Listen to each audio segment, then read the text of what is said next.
Well, hello folks, this is Douglas Allen Frazier with I'm Going Fishing 21-3.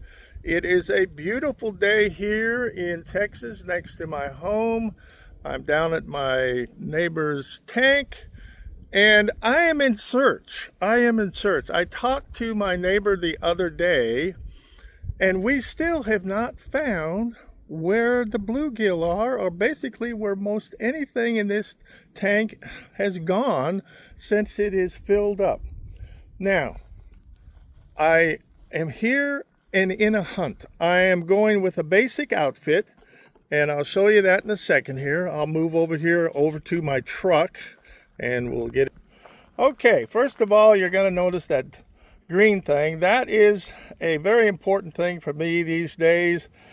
It allows me to have a little bit better balance issues. I loosed it down when I was on the coast because it allowed me to figure out what the bottom was. Because when I was down in Rockport and Aransas Pass, wade fishing, you had to be careful because there was one time I got stuck in the mud. I did get out, but this helped me.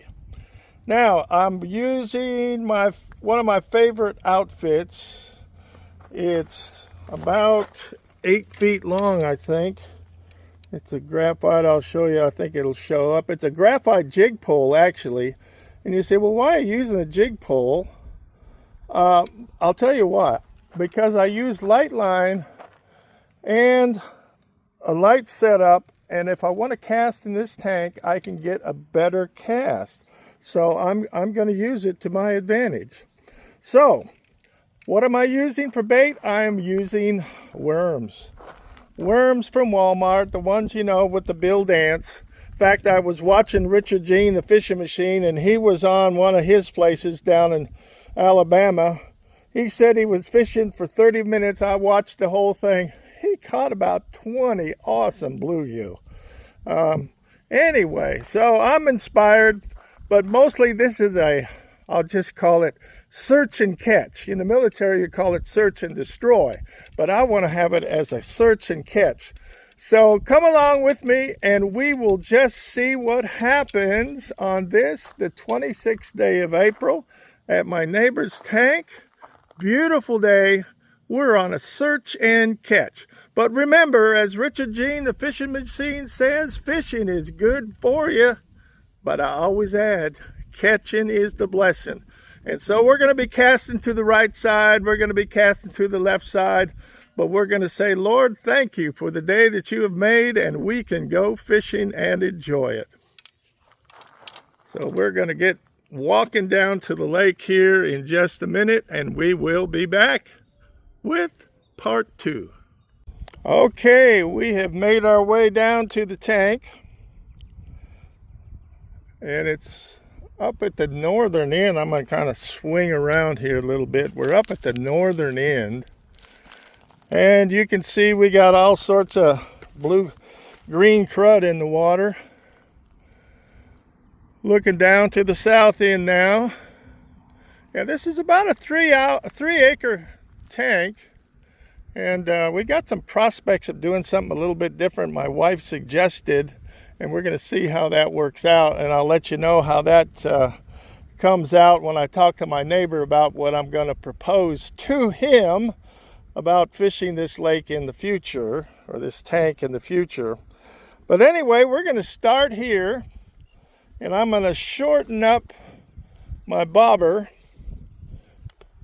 Okay, we'll be about down. So, let's see. We've got about 18 to 20 inches. Okay, out. We got a number 6 hook.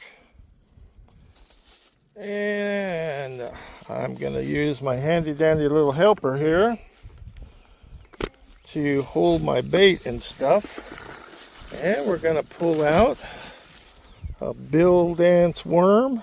I don't think they're really bill dance, but anyway, he has his picture on there. And these are good looking worms I got at Walmart today. Says there's 30 of them. I'd like to use all 30 of them and see what we can get. But anyway, we're gonna go for it. Okay, put that down there. And let's get hook up and see what we're gonna get. Okay. Okay, now. Come here. I'm going to use kind of a wacky worm setup. I tend to kind of prefer that myself. I know I used that the other night, or a couple, well, it's been almost a month ago, and I caught about a 6-pound channel cat off the dock. So let's see what we've got now. With this setup, we're going to cast it out. Okay.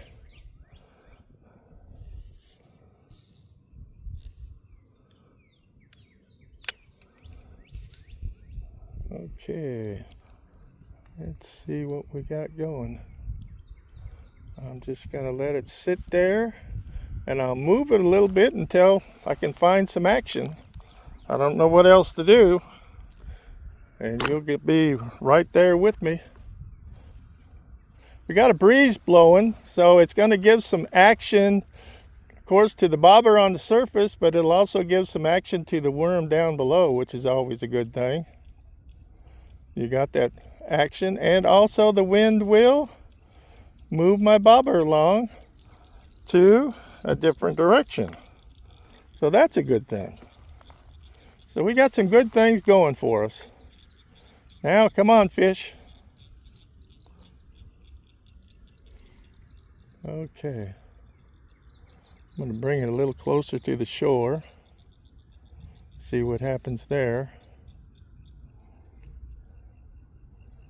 Yep. Nothing yet. Of course, this is only the first cast. Of course, a lot of times that first cast, boy, that might be the blast that sets everything off.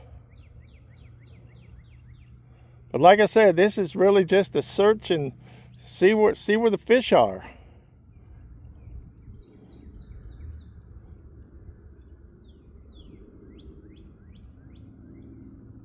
Okay, I think I'm just going to go ahead and reel it in. And we're going to make another cast. You know what? I am going to move this bobber up again. I think we're going to try to go a little bit deeper. Okay, there we go. And we will now make a cast. Whoops. Okay, we're ready. Okay. A little bit different to this, towards the south. Whoa, do I already have a bite? No. I lost contact with my bobber there for a second. I'm going, whoa, where'd it go?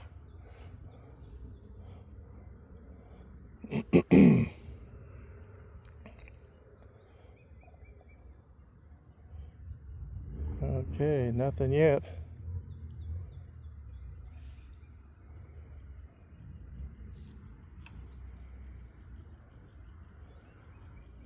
Yeah, I've caught a lot of nice fish on this, you know, they call it kind of a flipping.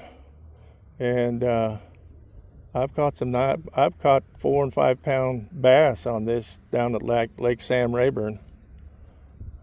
So this is a fun outfit for me, and it's kind of a go-to outfit. I guess it's not typical with a lot of folks, but you know, I'm not a typical guy, and this is how I fish, this is how I have fun. And so if you can enjoy it, maybe that's you, maybe that's your deal. You're not typical either, but you enjoy what you do. Okay, we're not getting anything there either. Okay, we're going to cast straight out now. Okay. Let's see what we got out there. A little bit farther offshore now. I don't know if that bobber is showing up that well. pretty small. But that's, I just wanted something that's small. Not much weight to it. Not much resistance, but it's enough for a marker for me that I can see it of what's happening. I know Richard Jean was talking about he uses 2-pound test line on a 7-foot rod with a spinning reel, and you know, he was using like no weight whatsoever, just what I call fly line in the worm. And man, it was awesome to watch in that pond that he was in, just catching some awesome bluegill, about as big as your hand. He was catching them. I mean, that's what you want. He was just going catch and release, but they would have been some fine eating too, no doubt about it. Well, we're not getting anything here.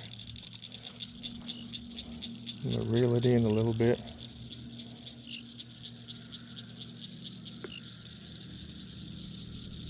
I'm sure our weather patterns have maybe messed up some of the fish around here too.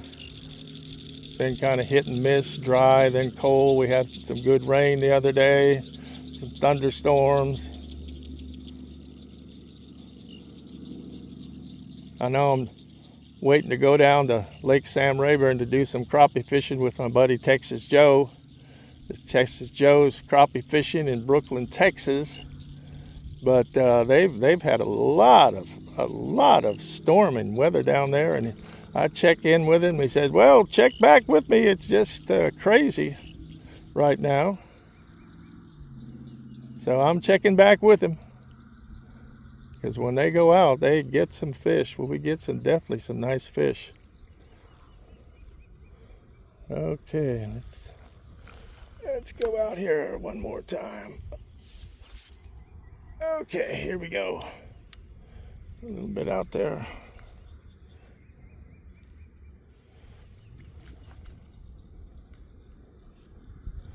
If we don't get anything here, we're going to move up. We just have to see what we do when we move up.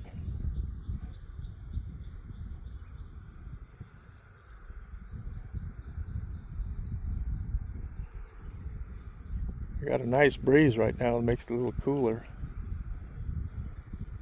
It's probably almost 80 degrees, I guess.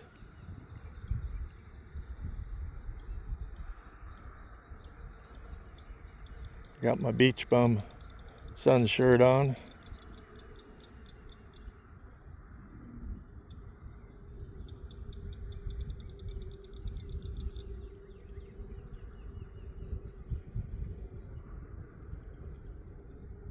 Well, we're not getting anything yet.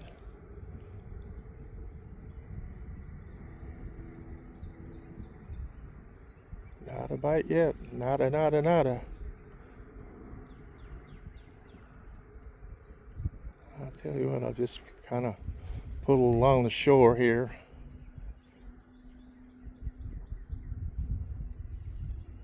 Yeah. Not very deep. Kind of in the grassy area. Okay. Well.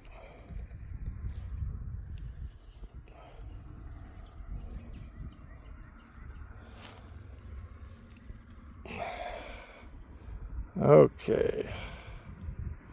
I'll let this worm go. There you go, worm. Watch something come up and grab that sucker.